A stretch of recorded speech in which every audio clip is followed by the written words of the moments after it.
Brother on the Couch.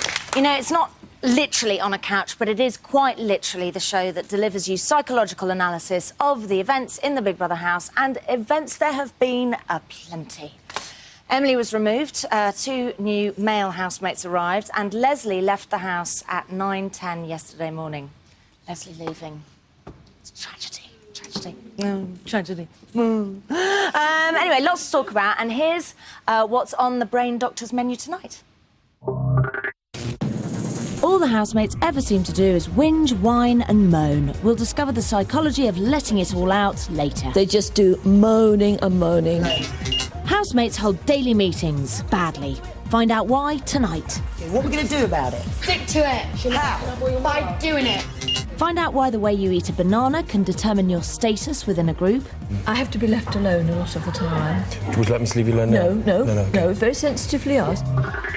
And psychological analysis of the weekend's events in the house. All that to come. So it really has been a dramatic week, even by Big Brother standards. So let's remind ourselves of the last 7 days in the house. Ziggy became the 12th and first male housemate to enter the Big Brother house. He was also the only housemate eligible to nominate. My first nomination will be Shabs. I just think she has completely the wrong attitude. I think she's spoilt. My second nomination is Emily. Out of all the girls, I think she's got probably the most bitchiest side. With nominations over, the speculation began. I don't want to go first. I'm up for nomination. I'm sorry. I wasn't. They didn't tell me. You just told me. What? I just tricked you into telling me who you nominated. Why would you do that? Why are you testing but why? me? None of us are... Who's testing me? Why are you testing me? I don't understand. Sorry? As did all the arguments. I'm not lying. Emily, you said... Emily, outside, you said she has a game plan. Oh, Charlie, who wants to read the list? No, it's not old Charlie, you know. Yes, it is old Charlie. Read the list yourself then, you selfish bitch. Later that day, after using language that was deemed to be unacceptable by Big Brother, Emily was removed from the house. You understand why this word might be deemed offensive? Oh, I'm so sorry. I really didn't mean it offensively. Emily, given the very serious nature of this matter, Big Brother has no alternative but to remove you from the Big Brother house.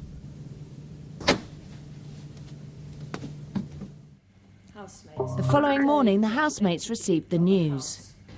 Emily has broken a fundamental rule of Big Brother and has been removed from the Big Brother house.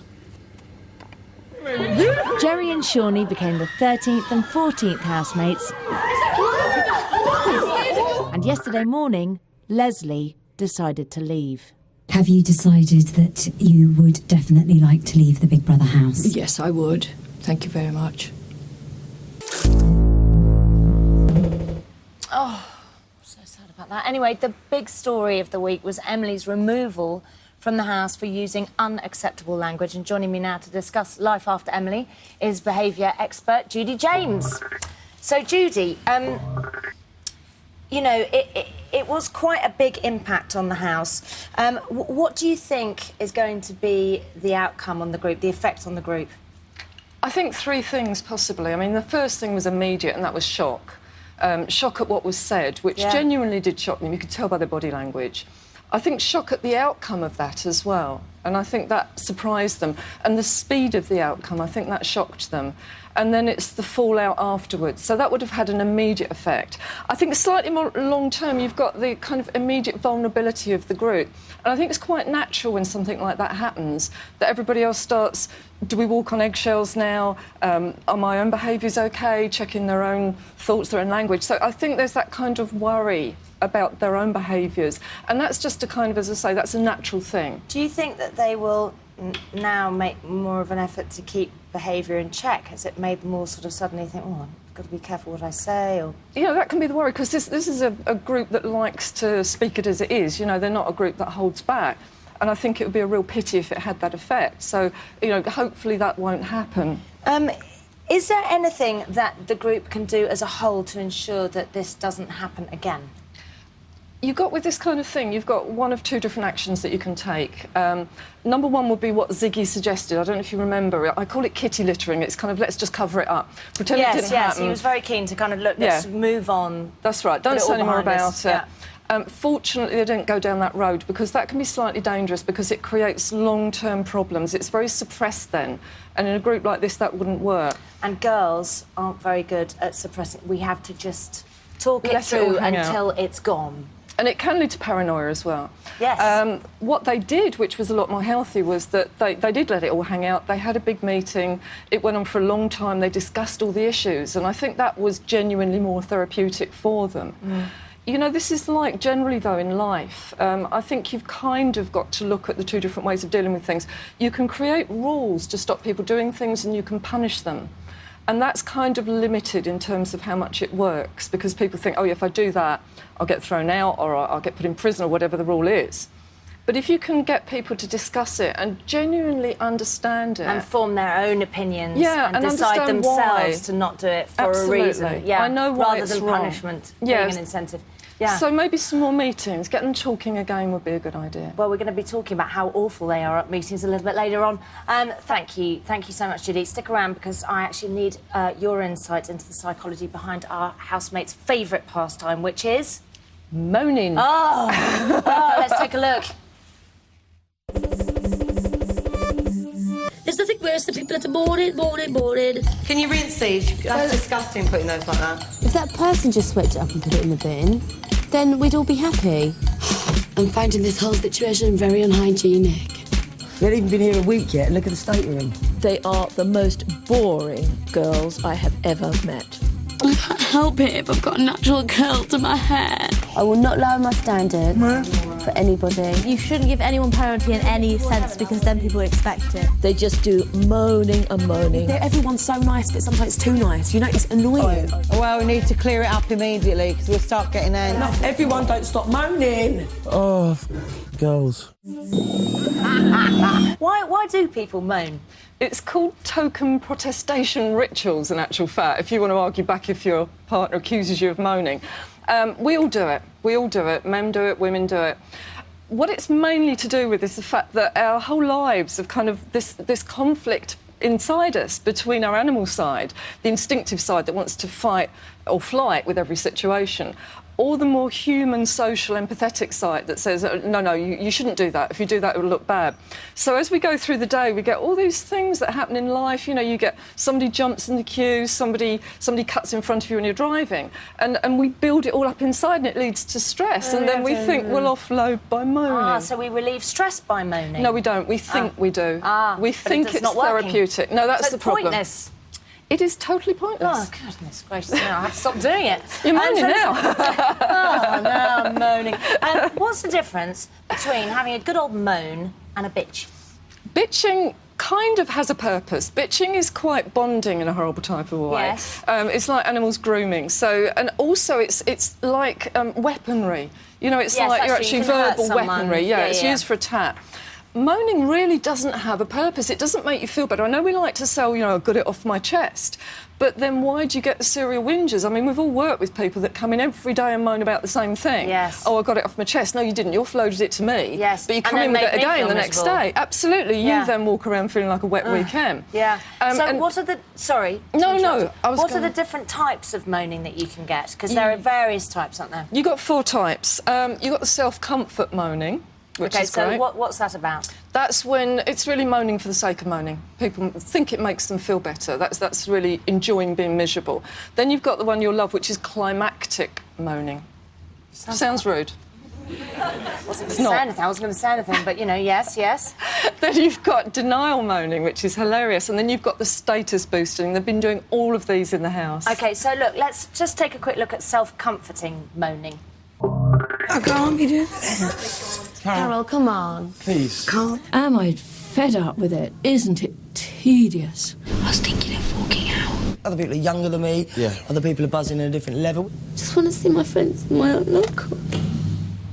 But, you know, looking at there in the diary room, a lot of moaning happens in the diary room. Imagine how poor Big Brother feels. He must just leave the diary room, like, sapped of all its energy, his or her energy. Talk us through that. Well, this is what happens. It's like people going home from work and with this, like, wheelbarrow full of moaning and offloading to their partners. That's what they're doing in the diary room. I mean, most of it is what I call flaccid. There's no reason. It's just saying things for the sake of it. But not making does it make better. people feel better? Because sometimes I think if I have a quick moan, it's going to make me feel better. It doesn't. It doesn't. If you share a problem, that's fine. Yes. But moaning is a bit like, you know, if Dumping. you fell over in the school... That sounds worse. You know, dumping on I was going to do somebody. scabby picking. Scabby picking, that's good. You know, if you fall over in the playground, you graze your knee, get a nice scab on it, your mum always says, don't pick it because it'll bleed. It's like keep picking at the scab. But dumping's good as well. So climactic moaning. Yeah. And that's exactly what it is. Let's have a look. I can't help it if I've got a natural curl to my hair. It's too short to tie in a bubble. And when I get genital herpes from the toilet paper, then you'll be really sorry. And you'll have to get me loads of toilet paper. Honestly, it's probably one of my high points of the series so far. I can't help it if I've got natural curls to my hair. Talk me through that. So it's basically something that boils up within you. This is, I mean, it is like a climax. It's more therapeutic in a way. It's a bit like when a child can't have something it wants, so it gradually builds up a head of steam, and then it throws a tantrum. And, I mean, she's not getting what she wants out of that, and I think it's almost irrelevant. It's just letting off steam. But like a child, she is, in a way, getting what she wants. So her first reward is she gets attention. The second thing is that she just manages to exhaust herself, so she goes away feeling, I suppose, kind of sated. Emptied. Yeah, emptied is good as well. Of all her sort of... I like dumping and I like emptied. That's Thank good. you, Yeah, I like thank that. you. Yeah. I'm getting little brownie points here as we go along. Do you think she's going to do more of that? Oh, I hope so, because, you know, I miss Nikki, you know. Yeah. I mean, I want her to get better than Do you Nikki. think she'll get as bad as Nikki? Well, I can, so she can, I'm sure. Yeah. Denial moaning. Denial moaning is hilarious because these people think they're too cool to moan. Right. And so they say, I'm not moaning, but they then moan for about 3 hours, non-stop. About the fact that they're not moaning, but... But let's they're have moaning. a look. I don't want to come in and moan because I'm happy, but one will have an argument with another one, and then they're best friends 5 minutes later, and girls, they're just so different. Can you stop insulting everyone, Leslie? I'm kind of getting enough of you. Do you know that? Everyone don't stop moaning. They've got no energy, they've got no stamina, they just do moaning and moaning. So basically, it's people moaning about other people moaning. And not realising, I mean, they're not savant about it. They haven't even got the humour to see that they're doing it. I mean, look at the body language there. I mean Ziggy's whole body language was in one big He literally slumps, doesn't he? Absolutely, yeah, but they're better than that. They don't moan. They don't moan. And he actually even did say, but, look, I don't want to moan. But! That's always the next word, isn't it? I don't want to be rude, but... I'm going to be. I'm going to be rude. Now, what about status-boosting moaning? This is, and again, I think we've all been victims of this stuff. It's when, you know, when you're at school, you're looking forward to a Christmas party or something like that, and then the cool person comes along and says, oh, no, that's going to be rubbish. Oh, it ruins it Terribly for you. boring, and you immediately feel, oh, it's not cool to enjoy it, so, you know, it ruins it for everybody else. They feel that it's made them look bigger than the event, and we see it a lot in Big Brother where people are desperate to get in, but the minute they get in, they're desperate to get out. You know, I'm bored, I don't want to be here any longer, so they think it bigs them up. I've got another good word for you. Oh, go on. Do you think it'll give me another Can I brownie write it point? down? What is it? Go on. Party pooper. You know, there's a theme, you know, pooper and dumping and... We might have to go there. Let's see a clip. So hot and bored. Bored. I'm not stimulated, I'm not excited. I'm finding this frightfully tedious. Oh, he's a flirt. I saw his game, mate. Do you know, what was that bit about Charlie? Because that was such a small clip at the end. Charlie's was very strategic because what she was doing a different form of status power posturing with her money. She actually moans the others and changes the state of the group and then often gets them to go away and kind of do her bidding for her. Now, so she they does that a see lot. things wrong. Yeah, it's quite strategic. And again, this is the only form of moaning that has got an end result other than boring people to death. Felt a little bit sorry for Leslie there. It's just like moaning, no one was listening. And sounding very much like Anne Whitcomb as well while she was doing it. Thank you very much to Judy.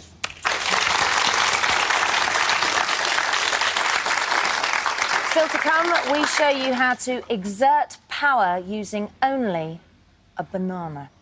See you in a bit.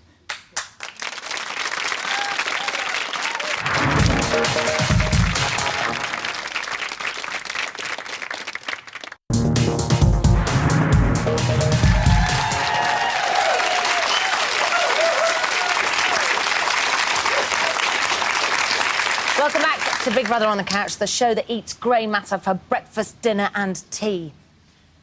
Did you know that there's a lot more to eating than meets the eye, especially if you're a Big Brother housemate? And here to tell us exactly what is behavioural psychologist Jo Hemmings. So, Jo, psychologically, how important is food in the Big Brother house? It's almost impossible to underestimate how important it is. It's the biggest currency in the house.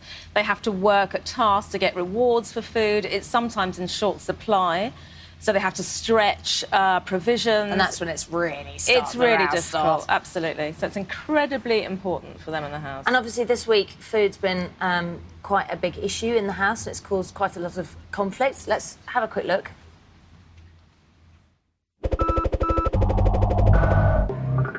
Day 3, 12:46 a.m. Some of the housemates are in the kitchen eating leftover pasta from a dinner that was cooked by Nikki. It was nice and hot there. It's still nice. Why should I not eat? Because everyone else ate my food. That me off. I haven't eaten at all when everyone ate my food. I'm not bothered, don't worry. Well, you are bothered. No, I was bothered, but I'm over it. I'll cook myself something. It don't matter. Period. OK, fine. I'm not too keen on pasta. But I'm just saying, in future, people shouldn't really eat someone else's food when it's dished out. It's a bit rude. There were 3 people, when it was cooked, who didn't want any. No, I didn't say I didn't want none. She put me aside some, Carol. Leslie hasn't had any either. All right, fair enough. You know, but I didn't have a go at Nikki. She come into me and she went, no, but you're bothered. I said, I'm not bothered. I'm having a go at well, people. You are. No, I think you are bothered. You're not bothered with her. Oh, Carol, do you know you're what, not bothered with her, but I think you are bothered about it. If she wasn't hungry, it would have gone in the bin. And I don't cook food for people to put it in the bin. Charlie has come to the diary room. They're getting on my nerves, a lot of them, yeah. I'm not being rude, they've all got big meat on them, yeah. Why would they be so greedy? Like, if it was me, I'd be like, excuse me, is anyone eating this? And they didn't even answer, just all went ahead. And I can't even cook.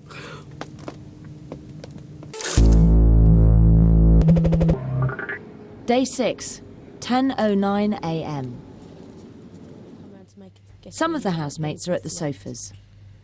I'm getting worried about this food situation. Well, everyone keeps going to the fridge and eating everything in there, not thinking about breakfast, lunch and dinner for the next 2 weeks.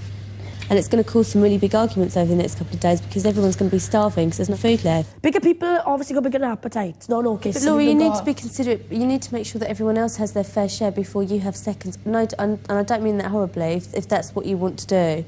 When I made that sausage and bacon, you dived in for seconds before Leslie and Charlie and Chanel before I even dished those up. I'm sorry, I have to say that while we're on the subject. But I had 3 meals yesterday, some people had 6. No one begrudges anybody of food. If you're hungry, you've got to eat.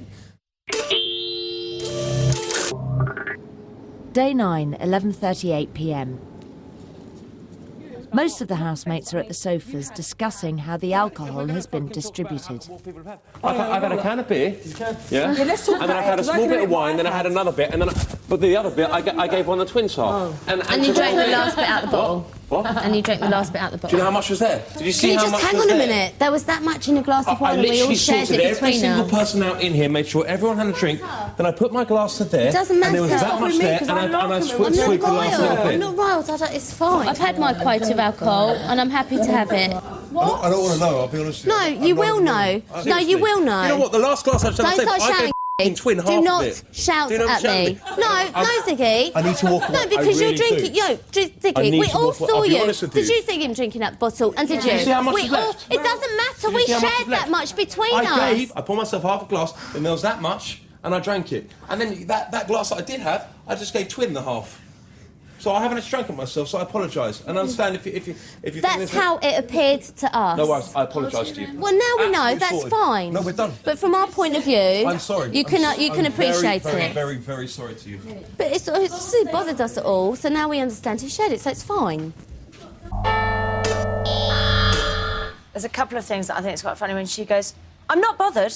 I'm not. I don't care," and quite clearly they all do. And when she goes, "Stop shouting at me!" when she's shouting herself. It causes such friction, Huge doesn't friction. it? Absolutely. OK, so historically, housemates, when they go in there, they do put on quite a lot of weight. Now, is that just boredom? Are they eating because they've got nothing else to do, or...? It's partly, but there are several other reasons apart from boredom and indeed hunger as to why we eat. We eat out of stress, one of the particular reasons, and they do get stressed in the house. What happens when we're stressed is we release this hormone called cortisol, which is the flight or fight syndrome, and it makes our body prepared for physical exercise to fight. In order to have that physical exercise, we have to eat to fuel our bodies. So does it make you feel hungry, stress? It does make you feel hungry, absolutely. It gives a message to the brain that says, eat, I need to be able to be physically capable of fighting. And the other reason we eat is a comfort thing. We yes, eat yeah, I do that as well. Psychologically for comfort, that's very common. And quite a few of our housemates do that, but there's some amazing examples which we're going to show now. You're bothered. I said, I'm not bothered. I'm having a go at Well, people. you are. No, I think you are bothered. I don't want You're not biscuit. bothered with her. Oh, Carol, do you know You're what, not bothered darling? with her, but I think Just you are quit it. bothered about it. Housemates will have 1 hour to pack. Oh! Come on, pack our stuff, we'll wash it here, and then we'll have food. Do you want a cookie, Ziggy? I'd love one, please. But it's so true, no? There's just disrespect flying about this place from a lot of people. And it's like, well, suddenly now someone has a go at you or something like that. It's like, man, just... Another one? No, I'm good, thank you. Now, did anybody else here notice the Laura with the biscuit thing before? Because I didn't notice that when I watched it, and when you pointed that out to me, that is unbelievable. It's half eaten. It is. She is showing a comfort gesture. She is trying to appease the temper of Charlie by holding out this biscuit. And she doesn't give up. She doesn't. She's like, She's no very thanks. And she's like, resilient. please take it. Because Charlie actually is quite formidable when she's annoyed. Absolutely And intimidating. quite frightening. So She it's is. like, calm down, calm down. Yeah, no, it's Lord fabulous bless piece. her. I know. And so who's the other person that uses? It's Shabnam. Shabnam. Using the food again, to comfort. to sort of calm down, to comfort. And they've got very little food, and they're using it in that comforting way, particularly sweet things like biscuits. And how do we use food for power? Power is very interesting. We sometimes see people eating or drinking excessively publicly to show a wealth of power, to show how important, how rich, how successful they are. We can also use it in other ways to demonstrate other ways of showing our particular power. OK, well, shall we have a quick look at an example of somebody using food to exert their power? Indeed. OK. Because of the excitement of your coming, I'm afraid our evening supper was rather late. Yeah. I have to be left alone a lot of the time. Would you let me leave you alone now? No, very sensitively asked. No, I'd tell you. Oh, I'm going to miss her. I love her. She's just quintessentially old school British, isn't she? is. Did she have a knife and fork there? I'm afraid she did. I've never, ever seen anyone eat a banana in such a precise and controlled way. Why? Because it's saying, this is my arena, this is my power, you know, I have established my place in the house and you can't permeate through that. So she's being very precise, very determined. And she had Ziggy there apologising. She did. She's great. And Charlie, we've got another example here of Charlie using food. So if you could just explain what's happening here. OK, what Charlie has done is she's withdrawn from the food originally when they had the pasta. And now... She didn't really want it. She didn't want it, absolutely. She didn't want it, but now she's using the fact that she couldn't have it and didn't have it and other people ate it to put Nikki in a poor light. So she's using it powerfully against another housemate to show the others what she's doing. OK, so how have other ways... what are other ways that housemates have used food? There's a socialisation where they use food to sort of bond, sitting around the table all together to eat. You can flirt over food, chat over food. You know, meal times are very important for our culture. Sitting together and eating is a really important part of our socialisation. Sunday lunch. Sunday lunch. It's a weekend ritual in our house. It is. It's ritual and OK, routine. let's have a look at the housemates socialising. Who would like to try mine? No, thanks. I think You're happy with this? we should do that and feed each other our things. Guys, let's just take an opportunity to dress up and have a nice meal together. I'm not dressing up. They were just fantastic there with that chocolate. Chocolate. That they made last for how long? They did. I think it was 50 minutes. They actually made one chocolate last. But the food is incidental to what it's providing, which is an opportunity to flirt and bond and eye contact and all that sort of thing. So brilliant. Well, thank you so much to Joe. Coming up next, how not to have a bad meeting, particularly if you live in the Big Brother house. We'll see you in a bit.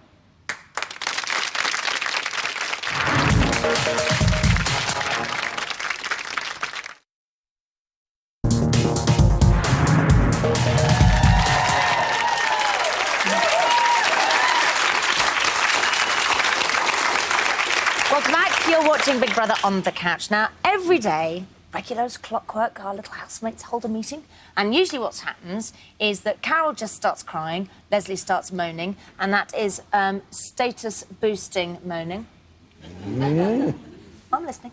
And nothing ever really gets resolved. So to tell us why the housemates are utterly useless and how they might not be is communications consultant Tom Bruno Magditch. Hi, Davina. How are you? Very well, thank you. Good. Now, listen, there have never been so many meetings in the Big Brother house. Why do we need meetings? Well, Davina, face-to-face meetings are still the most powerful way we can communicate. Yeah. When we get together, it gives us a chance to see and experience our relationships, to explore and look over our commitment to an issue. Nothing better. Argue, yeah. So what do we need to have a good meeting? OK, a good meeting follows a route map of 5 steps. So all right, here they are. Here they are. Yeah. So step 1 is reason and ringleader. We must have a legitimate reason to hold a meeting. Otherwise, people are going to say, look, what am I doing here? This is a waste of time. And we need a ringleader. We need somebody to chair the meeting and facilitate the events. Right. And what next? Number 2, purpose and agenda. What is it about and what do we hope to achieve?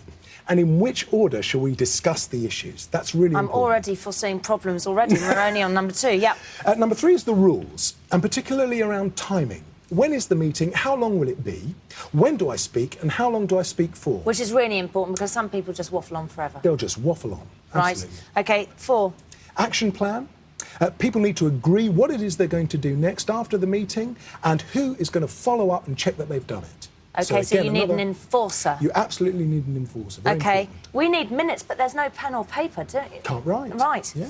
Review. And the review, how did the meeting go and what can we do to improve the meeting next time? They don't stick around long enough to do a review. They're all, like, gone. OK, well, that's a very interesting meeting plan we have there. So let's have a look at our housemates' first attempt at a meeting. Shush!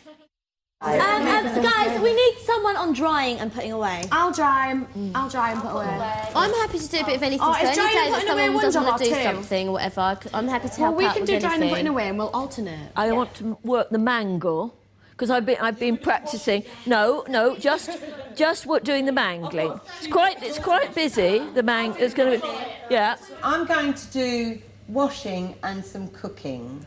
And any other sundries that I do. And when the washing, what would be a good idea is if people put any washing they want done. If you prefer to do your underwear yourself, fine. But otherwise, put any washing you want done over in that corner by the bath. Right, Nikki, what are you doing? I'll do the watering of the plants. Plantage. And the surfaces, so after every dinner meal, I'll clean up the surfaces. It's so lovely to do. What is Leslie doing? Leslie, what are you doing? I'm very busy because I should be doing Hang on. the mangling. The mangling. Postmodern irony. Somebody's got to do that, haven't they? No, exactly. You see, I've got to do it. And my third thing, I've adopted the tree. Oh, there was talk about plants. I've got an idea about the bathroom toilet. Hang on, can I just say, no pissing in the shower. Not on, really. No, that's not cool. Not peeing in the shower. No peeing in the shower, that's not cool at all. I'm sorry, but I'm really worried about the bathroom and toilet. They should clean up after itself. No, but why would there be mess? Why would there be mess? Because we all do it. If they brush their teeth, they clean because it's a bathroom and a toilet. Cleaner in every other day. And just giving it a clean round. Right, is it meeting officially over? Yeah, because I just think what was our job? Wash it, dry now. Carol, we need a milk jug and some linen napkins with a drawn thread edge for me. I think you have to put in your own request. Oh, right, fine. Well, then don't be jealous when I get them and won't share them with you. It's that at the end. You just know she's having a laugh. Yeah. Listen, what went wrong there? I mean, or could I say what went right? Total chaos. Can I use my special sporty pen that they use in sporty programmes? Yes, please do. Yeah. So, reasons and ringleaders. Reason, very important. They needed reason to meet. was good. Yeah, yes, they needed good. to meet. Oh. But ringleader. But no ringleader. No. No one taking charge.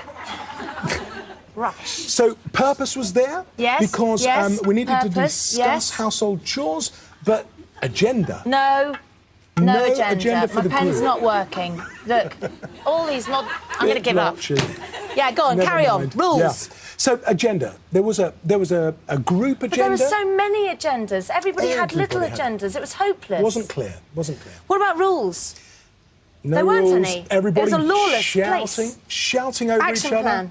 Action plan. No action plan. People kind of were throwing in ideas, but there was no one confirming or agreeing what people would do. And Tracy had finished the meeting before they had a chance no to do a timing. review. She just stood up. OK, so look, they've had a few meetings since. Shall we see if they've improved? Shall we? OK, let's have a look.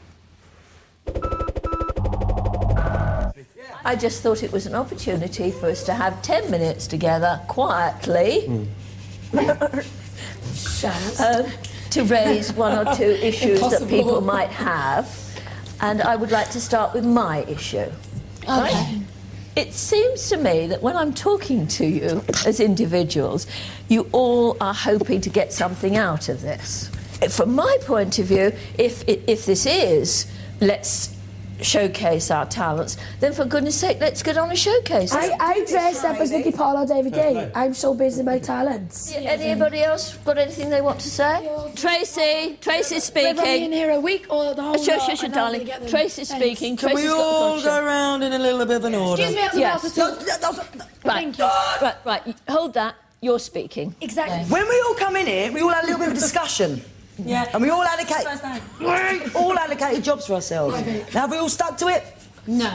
Thank you. What are we going to do about it? Stick to it. How? By doing it. So you're going to tell someone they're not doing their job? By telling someone they haven't done their job. Who's not done their jobs? Well, I think those people should raise their hands. Have you finished, Tracy? I have. I'm passing it on. Move on, bye. Pass the banana on. A couple of issues I've got. One is that I stood all afternoon in the sweating heat and actually did loads of washing. I washed my own towel. I put it out to dry, and someone has taken it off the end seat, despite the fact I told quite a few people who were out there this morning, that's my towel, it's drying. The other clean towels were just moved off and just put on the floor and stuff like that. And my towels disappeared off there that was dry and that was clean. So we have to respect each other. Any more issues in the house? Which is very difficult, actually. No, don't start. You'll start me off. Don't start. I'm on a computer. Kirsten, this is very important. Do we still want to do the jobs that we wanted to do when we came in? If we don't, let's have a look at what I'll take a job and I'll help you clean up. Well, you've been doing stuff all the time. I'm happy to take a job. People might not want to do some of those jobs. You know, I don't mind cleaning toilets. I'll clean toilets, but I do think that if someone's had a clean it. Thank you very much. So, where I started, it's an audition. Stop for making life. Stop making it like a prison cell for us. Yeah. Right, fine. You hate... It doesn't matter to me what you think about me. Yeah, come on, girls. You didn't have to come here. You could have said no. I think what Leslie was trying to do there was incite the housemates to be entertaining. Wasn't she? I couldn't understand. You're on a TV programme, entertain us. I think that's what she was trying to do. She did, and she But certainly set it herself went well. up. Yeah, Didn't absolutely. it? Started at the really beginning. well. Started Talk really me through well. it. So she had a reason for them to meet. She was the ringleader? quickly established herself as the leader. Good. She had a purpose, and she said, "Look, it's an opportunity for us to talk through a few issues that people might have." And she started. And she actually did, and she set the first rule by saying, "There's 10 minutes to talk." And then, following that, Tracy quickly raised her hand. Yes, and how organised was that? That was going so well. Very good. Calling for a rule for when people should speak. Yeah, and pass then the banana. Leslie, she followed up. She said, "Look, let's play pass the She's banana." got a thing about bananas, our Leslie, hasn't she? Well, she said pass the banana, not hide the banana, and yeah, that's but how she a was, different game. she was like... Sorry. So what up to what? And that worked really well, and the banana went round and people knew when to talk. Action plan. Yes. Was brilliantly Yes, dealt brilliant. with, in that she reviewed the last meeting and said, look, there were tasks that weren't done, and she quickly tried to implement an action plan for this time. But what I don't understand is we've got all of these things here for the perfect meeting, and yet Carol ended up in floods of tears. Tracy had a bit of a Barney with Leslie, and everything fell apart. What happened? Well, that was the dreaded drama triangle. The drama triangle. Very good. What that is really, when there's a group of people that are struggling for power, for a hierarchy of power, what usually happens is people start to play games. Right. And one of the games they play is called the drama triangle. Yeah. Where you get a victim and a persecutor will emerge. And when that happens, someone's going to need to be rescued. Yeah. So when our hero comes to rescue the victim, that completes the drama triangle. But the dynamic between those three people is going to absolutely disrupt the group and destroy a meeting. So who went to rescue Carol? Because Carol was the victim. Yeah. Shabnam was the... She was the persecutor. Persecutor, thank you. Yeah, absolutely, reticent and, there. And of course you had Leslie. So yes, so she was trying to keep it all in order. Was trying to keep it in order, and then she got distracted and went towards Carol and tried to help her. And of course, once she'd done that, she'd lost control of the group, and the triangle was formed. And it all went. And it all went and collapsed down. So what? Tracy got up and walked off. What can we do to help them? Are they ever going to have a proper meeting? They're not, are they? Well, not until the hierarchy of power is settled and stabilises. But it's never going to be. I know, that's the one. Crikey. We'll have to endure those kind of meetings for the rest of the series. Thank you very much to Tom. Thank you so much. Thanks very much. Still to come, how the arrival of Jerry and Shawnee and the departure of Leslie has completely unsettled the group, and I'll see you then.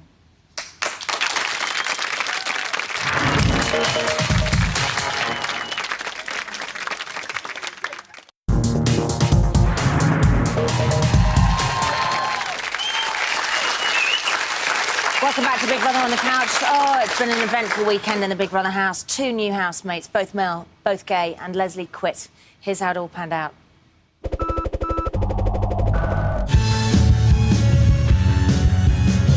Oh. Hello, camera.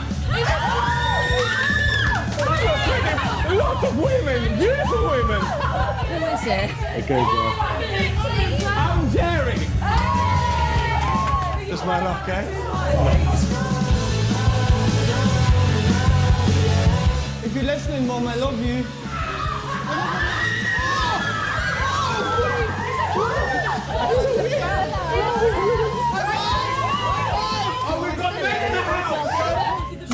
Next week, only 4 housemates will be permitted to nominate. Your new housemates, Jerry and Shawnee, will be 2 of them. Jerry and Shawnee will choose the 2 other housemates who will nominate alongside them. Okay. No other housemates will be permitted to nominate.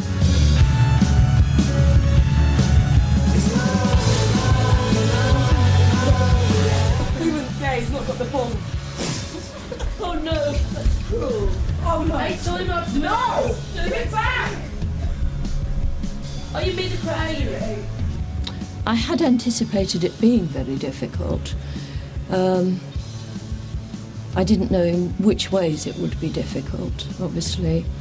I've enjoyed the challenge of some of those difficulties, but the others have become intolerable. Have you decided that you would definitely like to leave the Big Brother house? Yes, I would. Thank you very much. Yeah, that was pretty horrible in the bedroom with the duvet thing. Anyway, to tell us how all of that will impact on the house is behavioural psychologist Joe Hemmings. Welcome back, Joe. Thank you. So, Jerry and Shawnee, the latest additions to the house, how do you think they should approach the house to fit in? I think they've got quite a hard task on their hands. That house is actually very fragile and vulnerable at the moment because of recent circumstances. And for them to fit in, what they're going to have to do is talk to the housemates individually, try and get in at that level, rather than talk about themselves. They need to really get in there at that level and integrate. Show interest, ask questions. But they are aware that somebody was thrown out, weren't they? So Yes. they know that there has been an issue. Absolutely. To be sensitive. They do. And, you know, during that film, Ziggy... Yes. His reaction to the guys coming in, what do you make of that? He's great. It was amazing, wasn't it? Fabulous. He went through a whole range of stuff on his Didn't face. he? Yeah, absolutely. Let's have a look. Who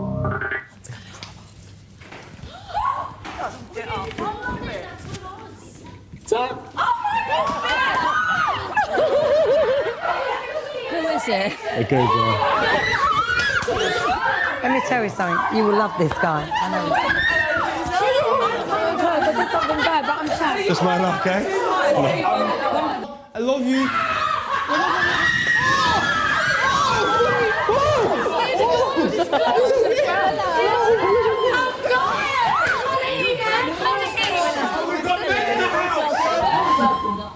Now, what was happening there? Because I don't understand. He wasn't thinking, oh, no, it's a gay guy. What was that about when he put his hands in his face? He realised, I think what's happened with Ziggy is we see him on the back of the sofa, he's being very much about Chanel, you know, she's mine, and he's worried about... spraying her. Absolutely. If he could. Spraying her. Wouldn't he? And he's worried about the threat originally. That's what he's been thinking about for a couple of days, of guys coming in who aren't gay, who are straight, who might fancy Chanel. Yeah, absolutely. yeah. But he's now realised, this is his moment here, his nemesis, when he says, oh, they're gay. And you just sort of see his relief. It's absolute relief, because he's gone all the way from thinking, I don't want, you know, straight men in there. You know, he really wants to hold on to Chanel now. He's much more needy now than he was a couple of days ago with Chanel. He is. He's much more wobbly, isn't he, with her? And there's absolute relief, isn't there, in the end? Men in the house! He does. When he finally realised that the second one is wacky, whether gay or not, and therefore neither of them are a threat, he literally does that. Men in the house. He's now got what he wants, really. He's spending a lot more time with Chanel, kind of, on their own, aren't they? Let's have a quick look. Now, can we just talk about this? Oh, my God. Look, they're thinking, we can't be seen because we're under this camera. I know. And so it is cleverly a blind spot. But actually, it's an extreme close-up. Now, listen, I know that was extremely tantalising for all you viewers at home, but you'll have to stay tuned because at 9 o'clock there'll be more about that. So he's kind of taking her away, isn't he? And sort of making her his. He is. I think it has quite shocked him, actually, how far he's gone. And he does now need the emotional security that his relationship with Chanel has given him. Because also, the two gay guys, he's the only one they're going to fancy. So he's kind of got all the women and all the men. And so he's taking Chanel to one side, thinking, OK, I've already got my little sort of section, and this is where I'm going to go. And so he's become quite needy. Now, Leslie walked on Saturday, and she was very much a leader in that house. Who do you think's going to fill her shoes? I mean, would it automatically go to the bloke, you know, Ziggy, or...? I don't think so. The thing about Leslie was she was a self-appointed leader. Leslie decided, I'm going to lead, and she took a lot of time and trouble. There of her actually leaving the house. Yes, there she goes. Oh, she doesn't look too bad. So who do you think?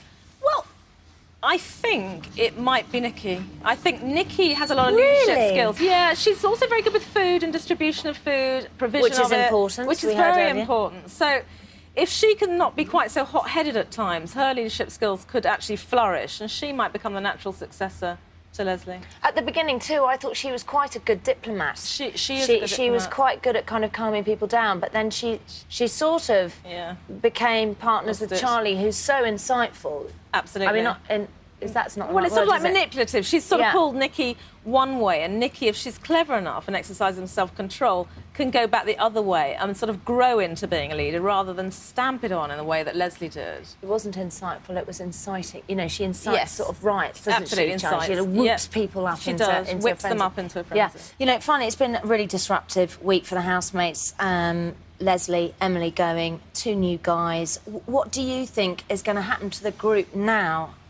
As a whole, are they going to club together, break apart? What do you think? I'd like to think they would get a group dynamic together and a bit of harmony and calm, but I'm afraid I don't think that's going to happen. I think what's going to happen, because they're fragile, because they're vulnerable, because of what's happened, because of the 2 new guys, I think it's going to fragment, and I think you're going to get little groups. It's going to make it more divisive. There are going to be a lot of arguments. I mean, at the end of the day, those girls were really anticipating 2 straight guys coming in the house, 1 or 2, whatever, and now there's going to be anger and impatience and manipulation. I think it's going to be fireworks. And, of course, Big Brother really throwing a spanner into the works with the nominations, because 4 housemates are going to be allowed to nominate, and we saw the paranoia that was going on in people's heads with just the one.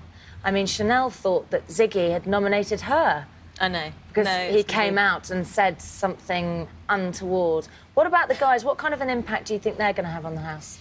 Well, the fact they hold a certain balance of power, because they're allowed to say who is, you know, the 2 housemates that are allowed to nominate next week. And, of course, they're allowed to nominate themselves. So they have a sort of power anyway, irrespective of how they behave. I think we might find Jerry assimilating with the group a bit more. Yeah. I'm not terribly sure quite yet about Shawnee. I think he could be a bit of a... trouble. He's a troublemaker. He may well He's be naughty. trouble. Absolutely. He's already caused trouble very, He's going to get quickly, people into trouble. and I think he's going to cause conflict. He's going to cause conflict, and that is going to cause the group to fragment into these smaller groups. So I don't think we're going to see a very harmonious house, I'm afraid. Oh, OK, well, thank you so much to Joe. Thank you to Joe. That's it for tonight. More brain-based, sciencey stuff next week. Don't go changing, because Big Brother's on next with the fallout from the new arrivals, Leslie's departure and snogging. See you this Friday for what will hopefully be, the first eviction. Good night.